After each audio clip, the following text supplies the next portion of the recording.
de español como lengua extranjera, de la asignatura de factores interculturales, la enseñanza de español como lengua extranjera. Es un especialista en todo lo que es la interculturalidad, ¿vale? Fue en Barcelona hace dos años ya, ¿no? 3 años.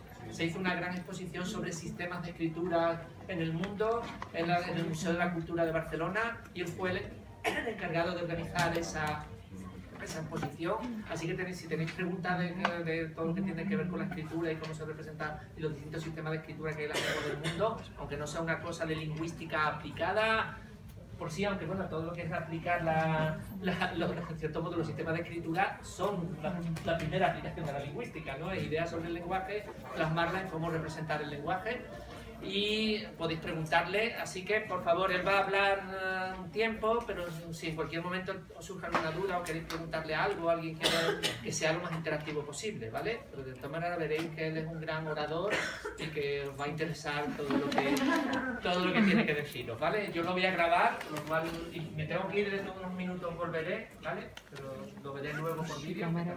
¿Qué categoría? Venga, pues, muchas gracias, Miguel, por aceptar la invitación y por venir a nuestra clase. Hombre, vamos a dejar todo. ¿Grabáis?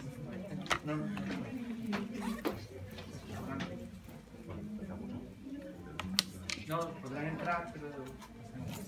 Bueno, pues hola a todos y todas. Yo me llamo Miguel Peiro y vengo a hablaros sobre el tema de las culturas y las lenguas, ¿no?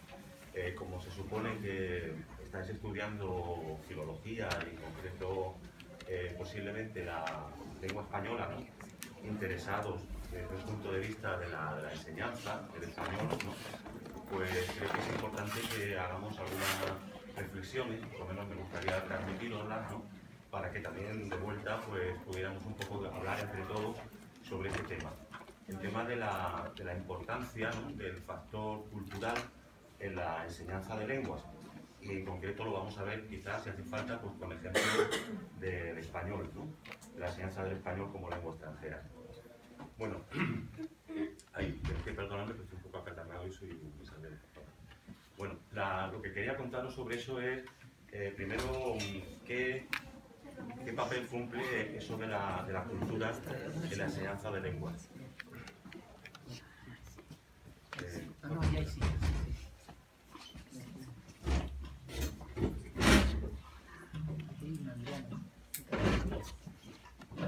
Como sabéis, en la tradición lingüística, ¿no? Desde el punto de vista de la propia lingüística moderna, hemos vivido, pues desde que se fundó como tal la lingüística, a principios del siglo XX con Saussure, ¿no? Hemos vivido más o menos una idea general, que es que estudiar una lengua es en sí mismo un objetivo, ¿no?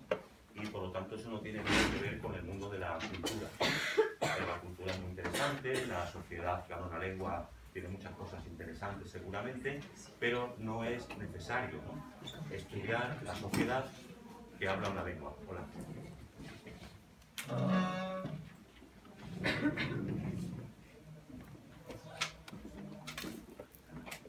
Entonces, lo que yo vengo aquí a plantearos es que sí sería necesario que la cultura como tal entrara en el estudio de las lenguas, sobre todo cuando se quiere hacer lingüística aplicada, cuando se quiere poner ese estudio en función, ¿no? De algún propósito. Por ejemplo, la enseñanza de lenguas, la comunicación con con el mundo empresarial o cualquier otro tipo de actividad que implique que la lengua se utiliza como un instrumento y no como un fin en sí mismo, ¿no?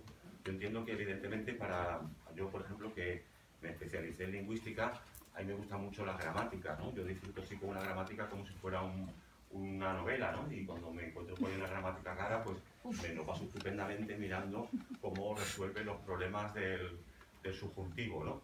Pero eso es una minoría, ¿no? Las personas que directamente consideran que la lengua es el objeto, ¿no? El objeto único de su estudio. Es decir, que quieren describir más o menos esas lenguas.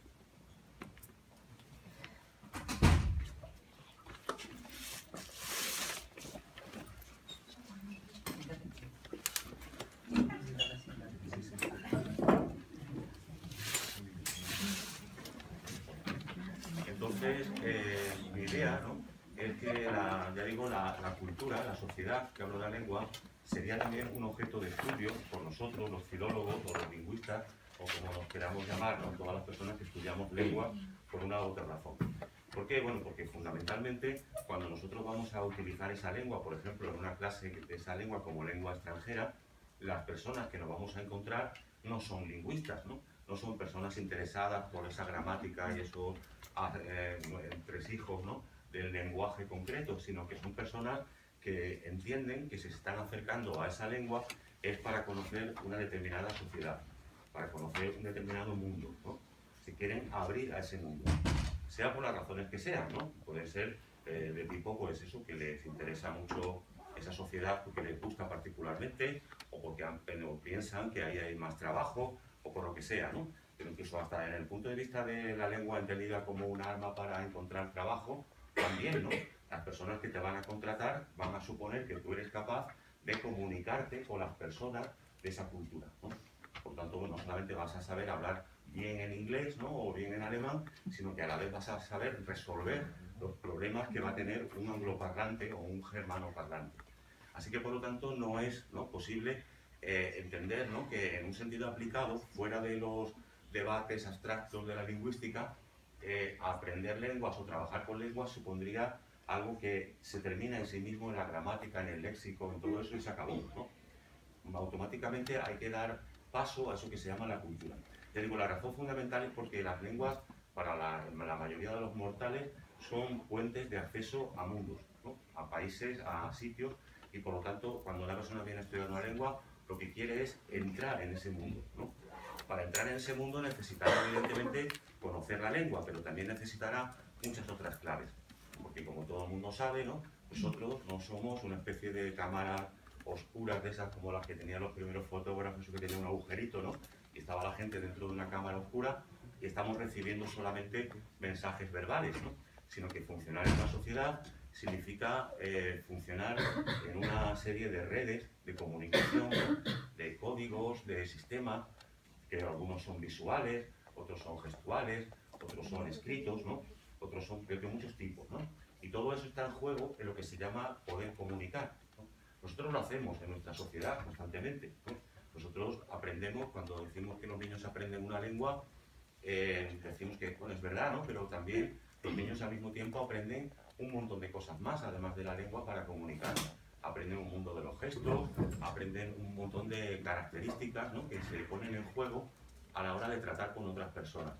Entonces, eso mismo que hacemos en nuestra sociedad, y lo hacemos de manera automática, al trasladarlo a otra sociedad, le llamamos de pronto cultura, ¿no? Decimos, hace falta algo más que la lengua, hace falta, además, saber cosas de la cultura. Y con cultura no estamos hablando, ya digo, de saber si en el siglo XV, en ese país, se promulgó no sé qué, ¿no? O tampoco el caer en el pseudoturismo, ¿no?, de imaginar pues que la gente, al interesarse por la cultura española, se interesarían por los toros o por el flamenco o no sé qué, ¿no?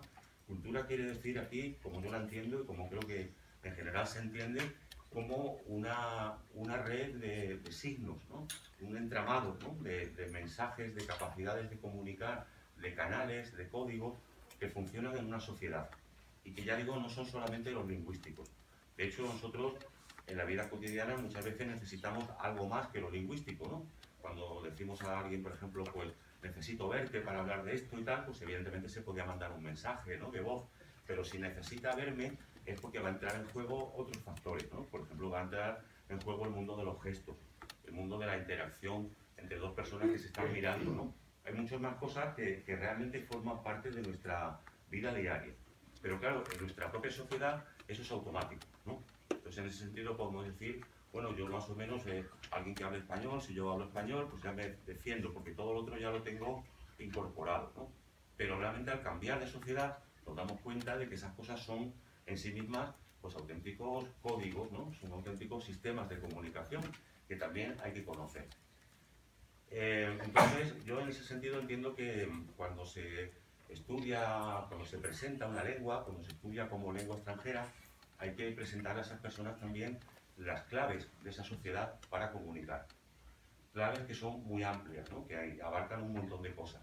Por ejemplo, claves de tipo gestual, ¿no?, que hemos dicho, del lenguaje no verbal. Es muy importante, ¿no? De hecho, incluso según algunos estudios, prácticamente un 70% de lo que comunicamos con una persona lo estamos comunicando de manera no verbal. La idea que tiene una persona al final de hablar con nosotros, el factor lingüístico, incluso una entrevista de trabajo, cuenta solamente un 30%, como mucho, ¿no? Hay personas incluso que le dan un porcentaje incluso menor. Entra en juego todo ese mundo de la interacción que podemos